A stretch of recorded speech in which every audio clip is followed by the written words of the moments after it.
to... There we go. Start the intro. Okay. Running.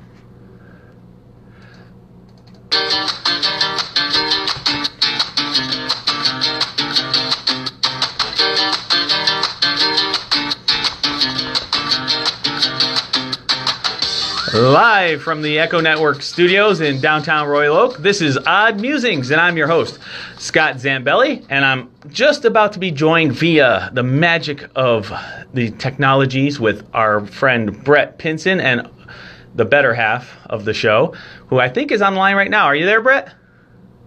I'm here. I can hear you. You cut out for a second there, but I can hear you now. Awesome. All right. And where in the world are you right now, Brett? Right now, I am in it's Clearwater, Florida, at my sister's house. Awesome. Nice place down there. I've had the privilege of being down there. And bear with us a moment. We're trying to get the split screen going on the Facebook here. So I believe I send an invite to you, Brett. Is that correct? That's correct. All right. Let me hit the button. Let's see if this works. Request to be in your bracket. No viewers to invite yet.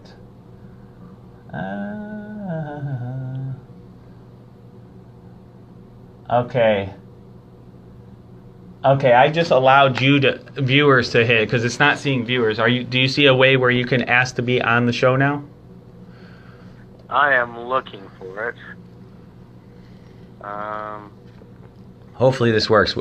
I was slow setting everything up, so we were trying to do this beforehand, so that's my bad. Well, there's nothing I could do on my end. No? Let's try this one more time here. I got 5 viewers on here. Yeah, let me go back to my page and then see what I can find here. So. Hello, people. See 4 of you on here. Part of the problem, too, is for some reason mine doesn't show me everyone watching. Like Brett's numbers will be higher than mine a lot of times when we're watching. Connie's checking in. Hello, Connie, the Comic-Con mom. She's also down in Florida. Is that correct? Yeah, she's in the other room. The magic of all that. There's Kevin. Kevin Miner's watching. Howdy. Yeah, he's flying down here today. Yeah. The airport, as I saw. Yeah, that's what he said. He's in Indy Airport right now as we speak. So we're going to try to work this out here one more time here. Let me try this. Okay. Again, there's a button there. Request to be in your bracket. Allow viewers to send you a request. So you should have a button to press to request to join, is what this is saying. Okay. And I'm looking for that. Are you? I think we ran into before was even though I'm coming through my page, it still thinks I'm Odd Musings. Okay. Oh, you know what? Yes. How do we stop that? I don't know. Well, this has turned into the tech show. Welcome aboard, people. Well, let's just start talking, and if we can figure this out, we will. Yeah. So work it out. Yeah. Well, I don't know why it's not letting me do that though. Usually, it's probably because I went through. I don't know. I'm not a tech guy. I don't know. I just doodle for a living. Anyways, right. We both had really busy weeks this week. You have been making me extremely jealous with all of your posts of the wizarding world of Harry Potter. Tell us a bit about that. Well, I actually went the last 4 days. I popped in for a few hours each day because I was hanging out in Orlando. Yeah, because you have saw our friend JoJo on Saturday. Oh, good. Do you have a multi-day pass, or you don't have the annual pass there? No, I have an annual pass for the Disney, right? Universal Studios. Oh, it's for Universal. Nice. That makes it nice because, like you said, then it's like, I got a couple hours. I'll just go down and hit a couple rides. Right, and that's exactly what I did. I had lunch with our friend JoJo, and then afterwards I went over and had to take care of updating my pass a little bit, and then I spent several hours at the park. Didn't stay till it closed. I think I left there it was pretty close to close by the time I got out of there. It was the last night on Saturday. They were doing the current summer projection on the castle for the month of July. And that projection looks pretty amazing. it's cool because it pretty much like tells a story, doesn't it? It was the Sorting Hat, and it introduced all the houses. Yeah. And everything else. It was pretty cool, but it wasn't as cool as the Christmas one. Oh yeah, that was amazing when you posted that video. I believe you were there for the Christmas one. Yes. Right. Nice. Now I've got a video of the new one too. So sweet, and it's actually a milestone for the Harry Potter world, isn't it? For Harry Potter fans.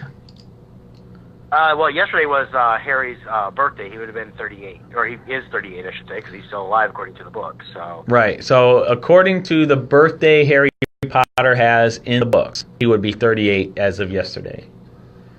Correct. Wow, he's getting He old. was supposed to be born in 19. You there? Yeah, I'm here. Oh, there you are. He was born in when? Yeah, 1980. Yeah, it's so amazing because, like, even like that art piece I have featuring Snape, and it's the obituary of Snape and his career as a teacher.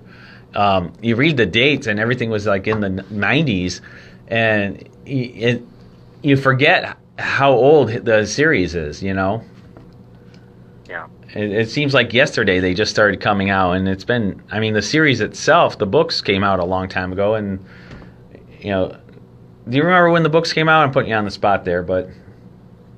Well, in England, the first book, which is called The Philosopher's Stone, came out in 1997. 97. In the United States, which is called The Sorcerer's Stone, came out in 1998. So it's actually 20 years Wow. for Harry Potter to kind of go global. That's amazing.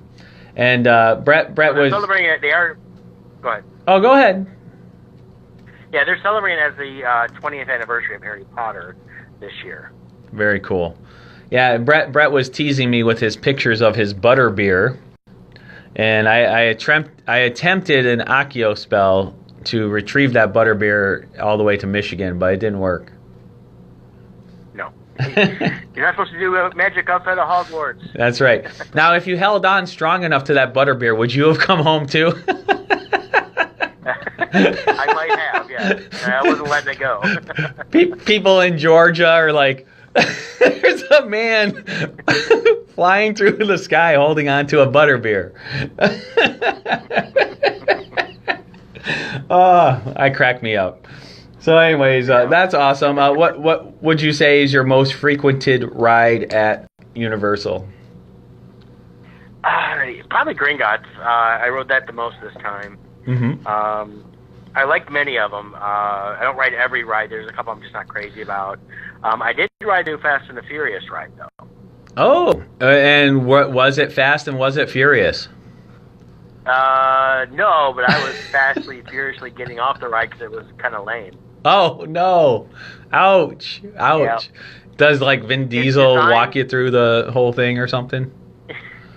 Well, I mean, they try to tell this little story like you're on a party bus going to their party after another race, and that the FBI shows up. I just wasn't impressed with it. It's designed similar to Kong. I enjoy Kong. It's not great to enjoy it, but Fast and the Furious, the story felt lame. It just so you're physically driving immersed in it. It's like the Kong ride where you all load into that truck and it goes around. That's what you're doing in Fast and Furious? Yes. Oh, yeah. Like, to me, I always pictured, the Jimmy Fallon late night ride? Yeah. I pictured it to be more like that.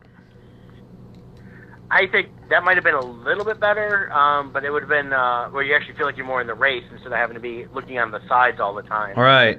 I would have personally liked more like Transformers or Spider-Man, where you actually get a car and they can move you through. That would have been cool.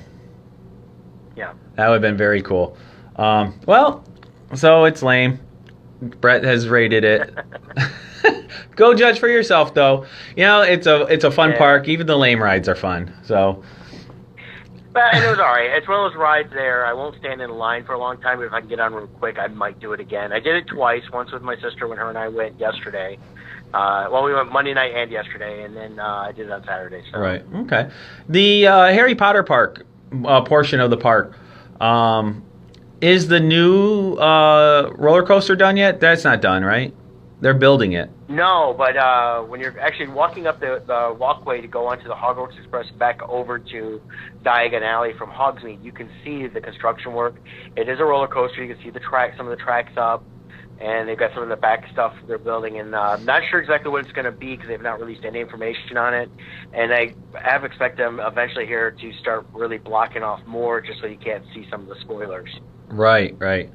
Very cool. Yeah. What? That should launch. Yeah, that'll launch next year. So I think it's next year sometime. Do you remember the name of the ride that was there? That was Dueling Dragon. Dueling Dragons. That's what it was. I remember Dragon was in the name. Very cool. Yeah, it was a roller coaster. You would not have rode it. Anything else you've done outside of Universal Studios while you're there? Well, outside of the studios, like I said, I went to visit JoJo. I also got to go spend some time with a friend of the show and good friend of mine, Sammy Castillo. Went and hung out with her for a couple days and Great. Caught up with her a little bit before she headed out to Gen Con. She had just gotten back from San Diego as well. Yeah, I just briefly saw her in San Diego. I didn't have time to really talk, but it was good seeing her. So I'm glad you had a chance to really hang out and spend more time. Yeah, we hadn't caught up in a while. I saw her at Motor City back in May. So it was kind of fun to just sit there with her and just hang out and just like we do. We end up watching movies. We actually started marathoning, of all things, Black Lightning. So we watched like the first several episodes of that. Oh, yeah. How was that? I haven't watched that yet.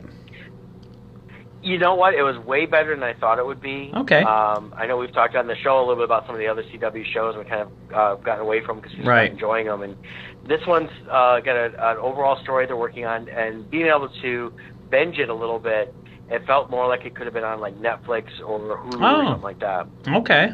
Very good. Cool.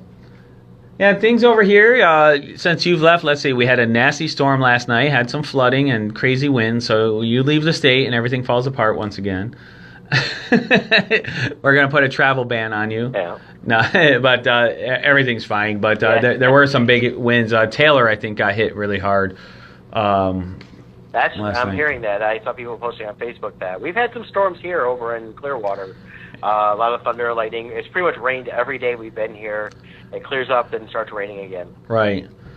Yeah, and on my end, for this week, it's just been crazy busy. Real estate's been picking up a lot. I've been having a ton of appointments. We got some closings we're working on, so that's all really exciting. But then I got some unwanted excitement last night. Got a call from my daughter. Her tire blew out while she was on the highway there on 696. So thankfully she's okay. I saw that. Oh yeah. That was a nasty picture of the tire. Yeah, it was a complete blowout. Her tires were pretty bald. It turns out. I'm looking at them like, oh okay, you got to watch your tread. So we got her a full new set, and actually should be ready right about now. So the fine folks at Bell Tire, thank you for taking care of that car. I am now much poorer because another unexpected expense struck out of the blue. But she's safe, and that's what matters. That's good. That's good. So, yeah, so that's it for there. And then, of course, I had San Diego. I can't believe how fast this past week has flown between, decompressing from flying, the jet lag and all that, and try and get my life back in order. It's amazing how being gone, and you know this, Brett, when you go away, coming back, it takes a bit to readjust everything. You got to repack everything, take inventory, get all your art supplies in order. Then you got your everyday life that, things that fell behind while you were gone, you got to get caught up. So it took a solid week just to get through all that, Right. It's a tough thing. It's I'm gone for I'll be gone 3 weeks. 3 weeks, yeah. Home, a week from Friday. And and then I'll get right back into doing Shipped, and then planning for my next shows in September. And I know it's going to take me probably a good week to get back into the swing of things and keep going on my regular schedule. Awesome. I did find out a useless piece of information today. A couple. What's that? I'll share them with you. This was on the news. You know the game Fortnite? Have you heard of that game? Yeah, they get a mobile app, I guess. Yeah. Well, I guess because people making money off of the streaming of themselves playing the games, and then they have all these competitions. Did you know parents are actually hiring coaches, Fortnite coaches, to come to their house to train their kids to be better Fortnite players? This is an actual industry. I was like, what? I need somebody to hire me to teach how to play like Dig Dug. I could do that. I could do old school Super Mario on the Nintendo. I could do that, you know. But so right. People, it's becoming such a big thing that there's actually coaching now. I don't think I've ever heard of a game where people are hiring people to teach their kids to play better. Well, the professional video gaming industry is quite lucrative, and it really is. Competitions, several shows on TV, and then they have stuff all the time, and these people, they spend big money to make big money. They really do, and even we have a mutual friend that I won't say her name on the air, but she makes money off of just live streaming herself playing the game, and people will see her screen and what she's doing, and she has the headset on and she talks into a microphone while she's playing, and she has enough followers to make money. It's a crazy world. Yeah, there's quite a few people doing that. There's a lot of them they post their YouTube videos, they're on Twitch TV. Yeah, the Twitch seems to be the big one. All the time, and as they get more followers, then they're able to get the ad revenue coming in. Yeah. We need to just do an Odd Musings game channel. There we go. We'll just sit all day and play video games and talk like we do here. And yeah, the thing is, our channel would be where we play these games, but we're verbally abused by 12-year-olds who are destroying us in the games. Right. Some 12-year-old. Yeah, who's your daddy now? We'll get pwned. You got pwned by a 6-year-old. You suck. You suck. Get out of the way, old man. It's like, what the heck? This kid's 6. What's going on here? And then the other interesting story that popped up this morning is there is a set of identical twin males, who got married to an identical set of female identical twins. And they each have kids. And what they were talking about is how genetically the kids of both groups are siblings to each other, because with their both sets of parents being the same identical genes, the kids would have the same genetical match as any sibling. I thought that was interesting. It's one of those things you don't really think about, but then when you think about it, you're like, oh yeah. So there you have it. Yeah, it's kind of an interesting thing. I know it's been explored a little bit in movies where they've had like DNA and they find out, it's from the twin because they're identical, and they've explored that. But I'm wondering how truly identical they are. There should be some variation. Yeah, I don't know. I mean, we know. Everything I know about twins comes from Arnold Schwarzenegger and Danny DeVito. That's my expertise now. Twins. There we go. Yeah. Who are obviously a matching pair. I hope the rumors are true. They're going to do a sequel to that. I hope that's true. It should be with The Rock and was it Chris Hart? I would love that. Kevin Hart. That would be so perfect. Yeah, Kevin Hart. But one thing that's not a surprise is the service you're going to get from Loringer Family Chiropractic. Your journey to wellness begins here. Build a healthy lifestyle with chiropractic care. At Loringer Family Chiropractic Center, they take great pride in providing the finest chiropractic care to each and every patient. Loringer Family Chiropractic offers on-site digital x-rays, massage therapy, orthotics by foot levelers, young living essential oils, aromatherapy, full line of vitamins, and a family-oriented environment. Call them today at 734-697-4244 or visit LoringerFamilyChiropractic.com. Or go to oddmusings.com and to our sponsors page, where we have a link directly to their website. Any of those ways will work. Call them. Tell them Odd Musings sent you, and begin your journey to a healthier you. And with you being gone for 3 weeks, Brett, I'm sure you can't wait to get back there. Yeah, I'm looking forward. I've got my appointment already scheduled for the Tuesday after I get back. And yeah, you're going to feel beat up being gone for so long. Yeah. They're going to have to take out the heavy stuff to really crack that back. Yeah. They don't really crack a back, people, but yeah. True. They don't really crack your back. Good little asterisk there. Right. But they do an awesome job, and we say it week after week. So please check them out.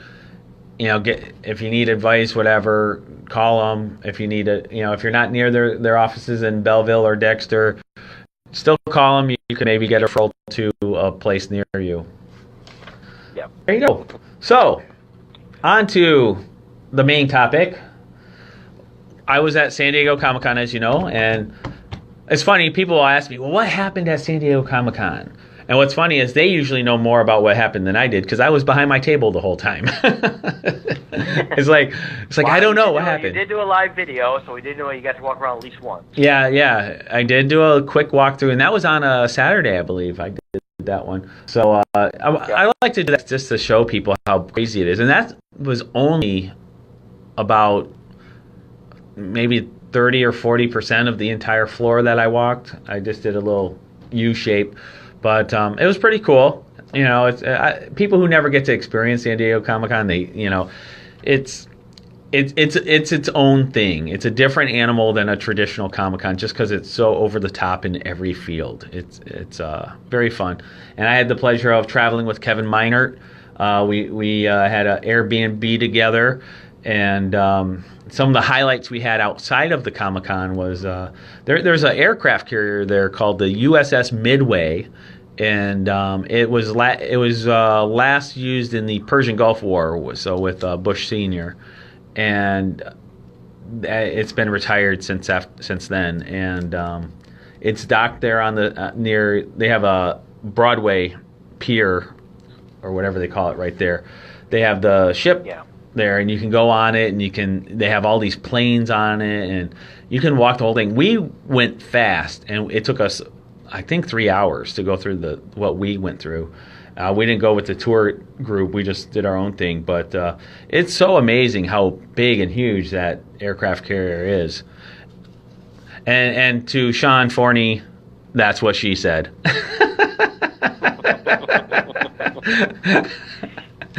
Sorry, I had to shout that out to him. That's his favorite catch line. Anyways, that was really amazing. And it was cool because we got to sit in some of the planes. And so I had some pictures from that. And then the other highlight, which was a real surprise our last day, was the Hash House A Go-Go. Brett and I have eaten there, also with Kevin, when in Vegas. They have 3 locations now, I believe, in Vegas. Yeah, something like that. Yeah, they got a few. They're all good, though. Yeah, it was the Link that we ate at, correct? Right. I ate at the one that's over off the strip by Vamped, which is Count Customs Rock Bar they have. Oh, that's right. But I haven't ate the other. And there's the other one. I remember seeing at least another location. But those are the 2 I ate at, and both were very good. Oh, yeah. So describe to the people what kind of food we get when we eat there. Well, it's kind of an American fusion. It's they take stuff like waffles, and it's over the top big. They can get them with bacon in it. I mean, anything you get is huge portions. Chicken and waffles, you get a giant piece of chicken, giant waffle. And just all, I would say as fresh as can be, made with great ingredients, and they just try to have the highest quality. I think everything we tried, anybody tried something at our table. We had, 8 people with us, though, the one, and it was like everybody got something different, and everybody enjoyed what they got. Oh, yeah. Like, I got their, they have this seasoned meatloaf for breakfast, and you get eggs with it, and the meatloaf is huge, but the meatloaf was truly good, and the eggs were great. You get meatloaf, mashed potatoes, eggs. It's like so huge. And then was it Kevin that got the chicken and waffles? Yeah, you got that. I mean, it's like it comes on a big giant knife through the middle of it. Yeah. You got a big huge breast of chicken. You got some bunch of waffle and everything, and it just looked great. Yeah, and Brandy, I think, got that pancake. And the pancake was like this. It was huge. It was like 18 inches across, I think. And she... Well, yeah, her and Mom and I think it was actually Mom that got it, or she may have got one too, but I know her, Mom, and I, we shared on all of it, and each of us had a section, but never met in the middle because it was just too much. Yeah, you barely put a dent in it. It was so huge. Yeah, it's like an $8 pancake, but it's like overall size of a stack of 6 normal pancakes. Oh yeah, it's crazy how big it is. But not only, like you go to places sometimes where they have a gimmick where everything's huge, but they truly do put quality in their ingredients, so it truly tastes good. So that's kind of the fun part of running with people like Kevin, and then when we do these shows is finding places like the Hash House that goes up. Yeah, so when we were trying to figure out where we were going to eat on our last morning there on Monday after the show, Kevin, in his research, found a Hash House A Go-Go. He's like, no way. And come to find out, this is actually the original location that was first started. And I guess, you know how you like the, Triple D's, the diners, dives, and Diners, drive-ins, and dives. Yeah. There you go. I guess when they did Hash House A Go-Go, they did it from the San Diego location. So they did it from the original one, is my understanding. And it was really cool, really good. It was much smaller than the one in Vegas, but it kind of had a more charm to it, I think, because it was the original. It's been there for so long. But good stuff, so good. And as always, you eat way too much. So. Oh yeah, it's the way it goes. That's right. So good times were had, and then we went straight into. Then it was San Diego. I mean, we did lots of walking. Poor Kevin. I think I made him walk way more than he would have wanted. So sorry, Kevin.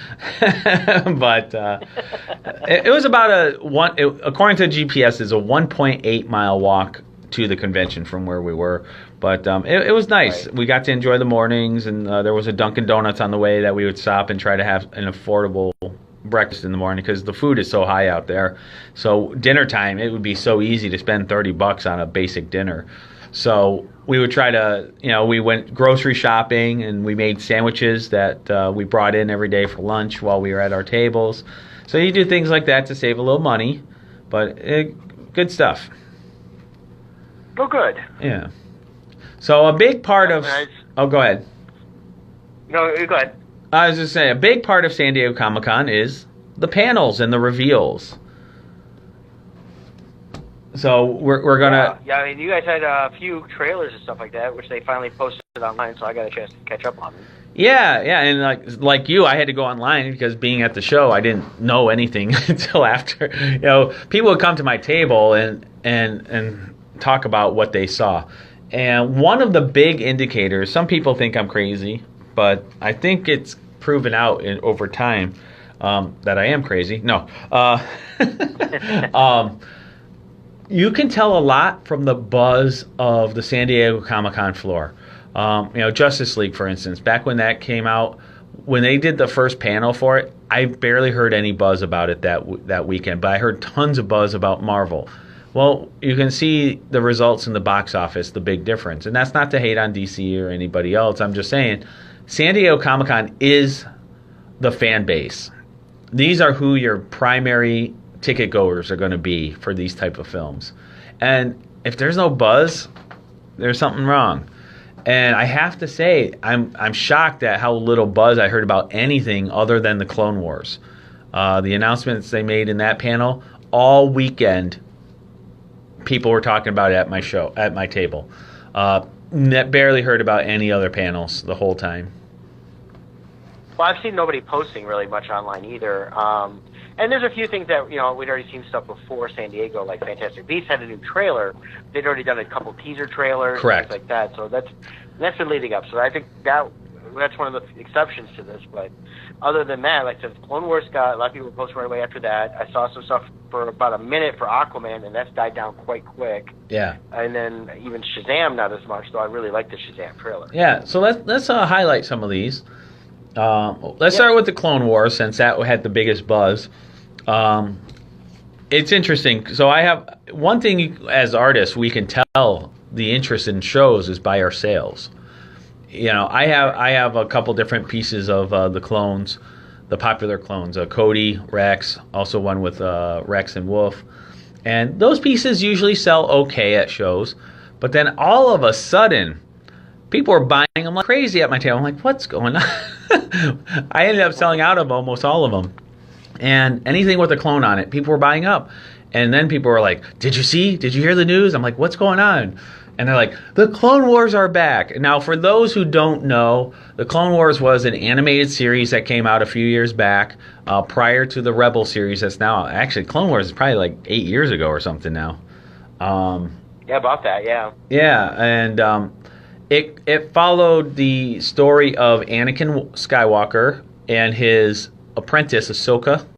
And it takes place between episodes 2 and 3 is where that takes place. So, and we see it ran, 6 seasons if you count the lost season, right? Is that it? I forget. It's either 5 or 6 seasons it ran. Yeah, it started in 2008. It was 5 seasons. They started working on the 6th season, and what happened was with the merger of Disney buying Lucasfilm, they quit production, decided to end the series and start something new, which was Rebels. Disney Channel, and moving from Cartoon Network. Right. Well, it ended up being Rebels that they did new. That was still on Cartoon Network, right. Wasn't it? Oh no, that was Disney XD. No, You're right. That was Disney XD, and then because the Clone Wars had been on Cartoon Network, they had done the original Jendy Tartakovsky little shorts back around 2003 to help promote the movie. Or right after the movie, just little things they were doing, and then they did the new series, which came out in 2008, and that ran for 5 full seasons. They announced the 6th, and then the merger happened, and they canceled it, and then they eventually released the 6th season overseas, and then they put it on Netflix and DVD, Blu-ray. So it is on Netflix to watch the entire series, and then now they've announced this new 7th season, basically, is what it is. Right. This is supposed to wrap up the storyline. And based on the people who were in the panel, what they tell me is they said it's going to be 12 episodes, which I'm so excited about this, but I'm so bummed it's only 12. I want to be like 30. But it'll be 12 episodes, and they think it's going to be for the Disney streaming service. And that's everything I'm seeing is it's going to be for the new streaming service coming next year. So it's going to be an exclusive to that. I think it's one of the catalyst to get people to sign up for it more than just having all the Disney movies and Marvel movies and stuff like that on it. Right, and that's the power of Star Wars, really. I mean, even like I remember like when the GameCube came out, I bought that when the Jango Fett game came out because I wanted to play that. The PlayStation was the PlayStation. I think it was the Episode 1 game where you could be doing the speed race. Through Tatooine. Well, they had one on Nintendo 64. Had the pod racing game. Oh, that's what it was. Nintendo 64. Yeah, they had that, and they also had that Starfighter game that was great. But the power of Star Wars is you can. It really will get people to sign up for things. So, I, from a financial standpoint, I think it's smart of Disney to do that. From a personal standpoint, it bums me out that it won't be on Netflix since I have Netflix because I don't want to pay for another service. But we'll see. We'll see if I do it. It's going to take more than 12 episodes. Maybe they'll do maybe I can wait till the 12 episodes come out and then do a 1-week trial and then cancel after I watch all 12 episodes. We'll see. Yeah, but then they'll announce the next one that you'll have to subscribe for, and the next one. Right. They tease you with the one you get. The first taste is free, and then you. Yes. Hey, you want some death sticks? Yeah. I don't want to hear death sticks. Go home and rethink it. I think it's looking at the trailer. I watched it again this morning after we had talked earlier, and I watched it afterwards just to watch, kind of update myself on it again. And it definitely is a streaming service. What I'm hoping is as they in the Clone Wars, they tie up all the loose ends. It ties into Rebels, because there's so much from Rebels that they ended up picking up from the Clone Wars as they got into the second and third seasons. Right, and I think that'll also tie into Episode 3 also. I like the open questions are, like, for instance, Rex, Captain Rex, that, how did he find out about the chip in his head, and how did he remove it before Order 66 was executed so that he didn't end up going after Jedi instead, things like that. Like, I personally would love to see how that plays out. And some of that ties into the Lost episodes too, the Lost season of season 6, because they started exploring the fact that the Emperor had these chips implanted into the clones' brains that would trigger them to execute the Jedi when the order was called out. So, spoiler alert, the Jedi die in Episode 3, in case you don't know. You gotta always be careful. You never know. There's that one person who didn't see it. But yeah, so Yeah, I was always so bummed that the original trilogy kind of spoiled the prequels for me. yeah. Well, and that's the thing. How you watch them affects things. For us, we grew up with 4, 5, 6 as the originals, and Right. because those were first, the moment in episode 5 where Vader says, "I'm your father," became one of the most pivotal moments in movie history. It was shocking, and even to this day, when you see fresh video of young kids seeing that scene for the first time, you can see how shocked they are when it happens. But had episodes 1 through 3 come out first, that moment wouldn't have meant much. We'd be like, "Oh yeah, we already know that." Yeah, I think that's where, and as much as I love Star Wars as a whole, that was one of the downfalls for the prequels was we already had all the spoilers. We knew how it ended. Right. And that's where actually Clone Wars as a cartoon I thought was way better than the original prequels because, or the prequel series because it told stories that it didn't matter what the end was. We hadn't heard these stories yet. Exactly. And same with the prequels. If you don't know the rest of the story, it probably is a shocking moment when Anakin goes against Obi-Wan. That's probably and when you see how he turns into Vader, that's probably a shocking moment because you didn't know it. But then things that are shocking in the original trilogy now aren't shocking because you would have known what you known from the prequel. So yeah, it's kind of a catch-22, and the problem with prequels as a whole. But I, for one, am excited for Clone Wars, so looking forward to that. I am too. I can't wait to see that. My hope is that it ties into a new series, because those that watch, we did, when we talked about Rebels when it ended a while back, if people want to go back and listen to that episode, and then actually even go watch the series once it's going to be available probably on the streaming service. They've not put it on Netflix. But if you can go back and watch it after watching Clone Wars, they do a new series. I'm hoping they're able to tie all this together because at the end of Rebels, and here's a spoiler for those who haven't seen it, we gave spoilers on the episode, Ahsoka's still around at the end of Rebels, and there was a whole really cool thing. It takes place and all ends after Jedi. So there's a lot of stuff that goes on that happened between Jedi and then Force Awakens. They could deal with a new series. We speculated on that before. Yeah, I forget the name. What's the name of the new series? Resistance?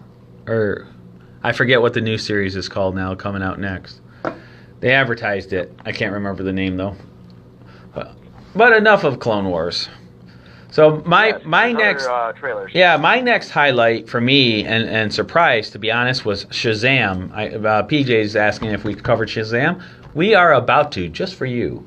And I will say I was a little cautiously optimistic, I'll say, about Shazam. And when we watched the trailer for it, I was pleasantly surprised. It looks really good to me. I think it's a great setup for a character that's not fully been explored in many years. Mm-hmm. It's been like 40 years since it was on TV. They had, the Shazam show. They've done cartoons and live action, right, and things like that. And the comics have come and gone quite a few times over the years. In that, but I think it's a great introduction to the character. They're making it fun.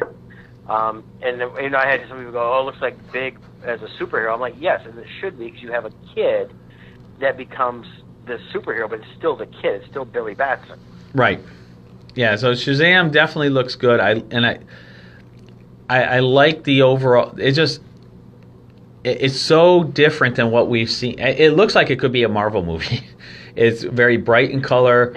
They've got the humor. It looks upbeat, and I absolutely love it. I'm looking forward to it.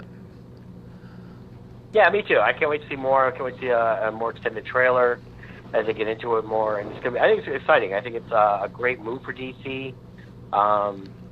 It's something that I think that they need to be doing is treating some characters like this that are a little more obscure to the general public and start building their universe in the cinematic side, similar to what Marvel did, but telling their own stories, of course, and leading up to their own bigger events instead of trying to throw at us, superhero stepbrothers and CGI adventure and all that. Well, speaking of superhero stepbrothers, that leads into our next movie, Aquaman. And I'll tell you why I say that in a second. But so I watched the Shazam trailer. I'm like, okay, I'm hyped up now. This was good. So then I went to Aquaman. I'm like, I was looking forward to Aquaman. And so when I started Aquaman up, I'm thinking, okay, if I like Shazam that much, I'm going to love this Aquaman trailer. I have to say, I have very mixed feelings about it after seeing the trailer. When I saw it, I was like, okay, I was kind of caught into a few things, but the underwater scenes, it got a little too heavy on the CGI, and I don't know, they kind of lost me at that point. I just wasn't really that excited about it after seeing the trailer as a whole.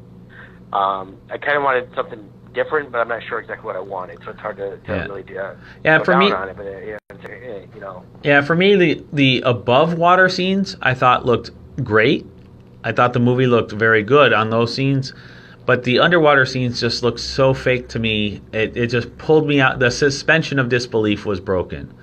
Right. I mean, to me, like when they're all talking underwater, to me it just looks like he's sitting in a regular room with a green screen, and they're slowly moving the camera in a up and down circle to make it look like he's floating in camera, and then they're just adding CGI hair on him to make it wave back and forth. That's what it looked like to me. It didn't. Yeah. I had zero feel that they were actually underwater. It just looked like bad. It looked like a fan-made film to me. So that's kind of how I felt too. And then afterwards, I started seeing comparisons of that to the storyline of Black Panther. And so going, that's why it seemed familiar. Yeah, the trailer itself was a shot-by-shot exact match of Black Panther, which was interesting. My bet, though, is the story is going to be different. And my bet is they hired the same trailer house to make the trailer, and they just used their own formula. Like, hey, this formula works. Let's do it again. That's my bet. Well, that's a good hope. I don't believe it happened that way, but that's me. Although maybe we find out Aquaman is a black man who owns a country that's hidden in the trees that is super high tech, and he's going to come and save Captain America. There you go. That could be like the surprise that no one knows about. Yeah. At the end, we didn't tell you DC got bought. At the end, we see Thanos snap his fingers, and DC becomes Marvel. There you go. He's like, "Whoa, you became the Black Panther." No, but we'll see where Aquaman goes. I don't know. Oh, but my tie into Step Brothers is from the trailer. We learned that Aquaman's dad's name is Thomas, and we also know Batman's dad is named Thomas. So that's how they become best friends. Yes, he's like, save Thomas. Why'd you say that name? And then they're friends. Thomas and Martha fan club. He's like, save Thomas. Why'd you say that name? It's my dad. Want to join the Justice League? And that's how the Justice League is for. But only people with parents named Thomas or Martha are allowed to join. There you go. That could be like Deadpool holding his casting call, for his group. Yeah. We have Batman. What's your mom's name? Like, what? Yeah. Cool power, but what's her name? All right, moving on. Well, we might as well stick with DC since we're on DC. Teen Titans, the live-action version, they had a trailer come out. Oh, God, that was horrible. I agree. They released those production pictures a while back, and a lot of backlash came out. Now, to be fair to them, they said, hey, these are unedited pictures. This is not how it's going to look once it's on screen. So it's like, okay, I thought they looked horrible, but at the same time, I know things can look different once edited. So I'm like, okay. Right. But this trailer doesn't help at all. Like, I'm sorry, that is not Starfire. I don't know what they're getting there. And the Robin saying F Batman? What's that? Yeah, the whole attitude of it, the direction they're going with it and all that stuff, it's like, this whole idea that they have to be almost counter their own product, it's like, no, these are characters that when they did come together, there was a specific reason for it. Right. It wasn't, they weren't saying, screw the other heroes. There was a need for these people to come together, this group of teens to come together and become the Teen Titans. Right. Although now they're just calling Titans, so they could be in their 20s. So. Right. And I find it interesting since they have the Teen Titan Go movie coming out here. Actually, I think it's out now. And yeah, and actually it's getting a good reception. Several people have posted they really liked it.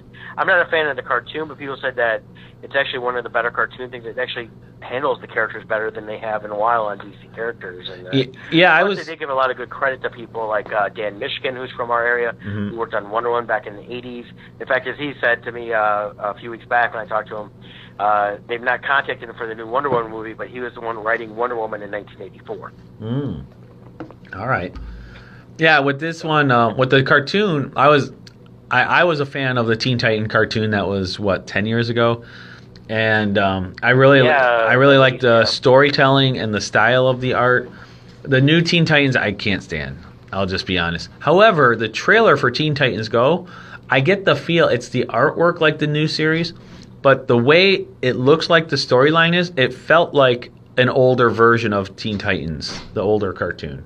Yes. So I will say I probably won't go see it in the theater, but if I see it on Netflix or something, I definitely would watch it.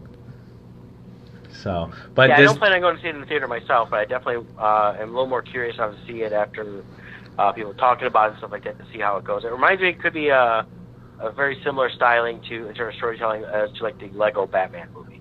Right, and they're definitely playing off of the Deadpool humor too, how they're breaking the fourth wall, and I looked at that whole sequence with Slade and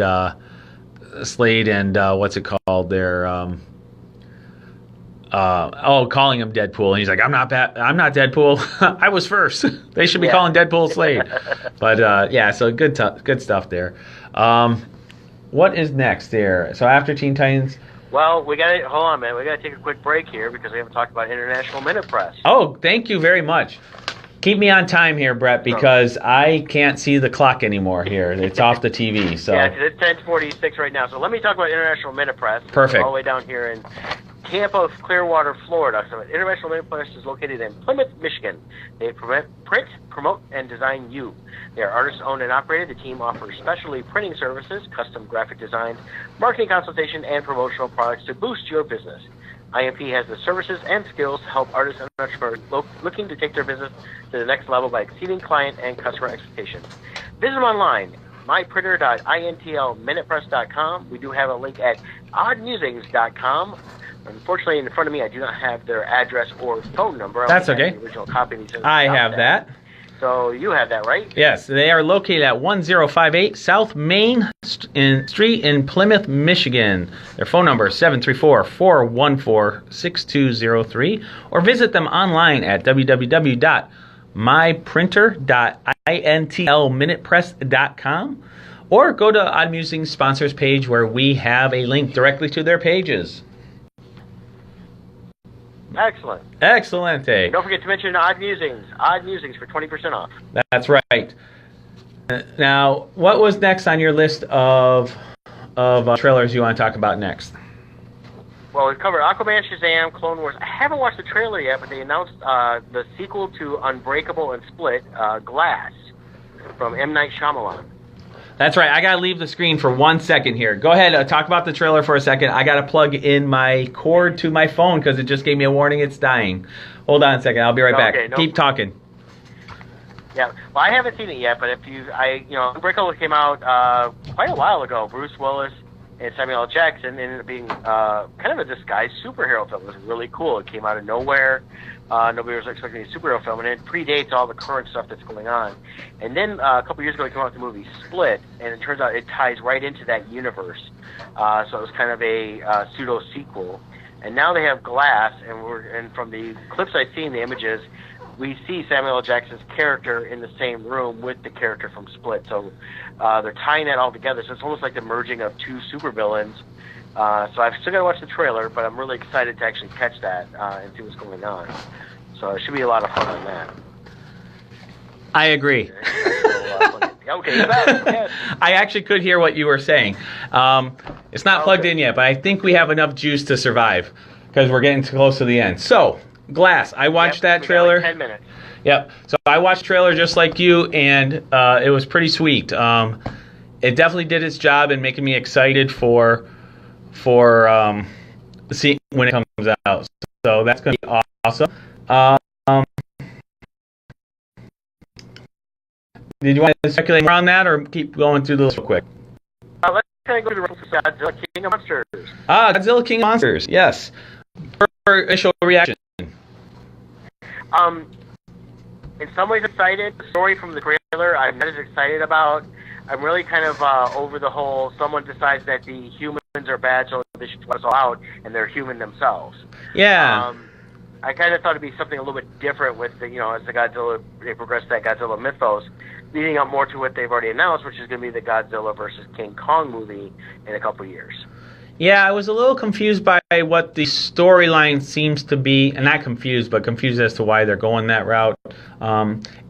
Visually, it looks like it's going to be really amazing, so that's interesting. I'm just confused too by Millie Bobby Brown's character. Does she have superpowers in this or something? Like she's putting her hand out. She almost looks like 11, the way she's like putting her hand out, and looks like she's like maybe summoning a monster or something. I don't know.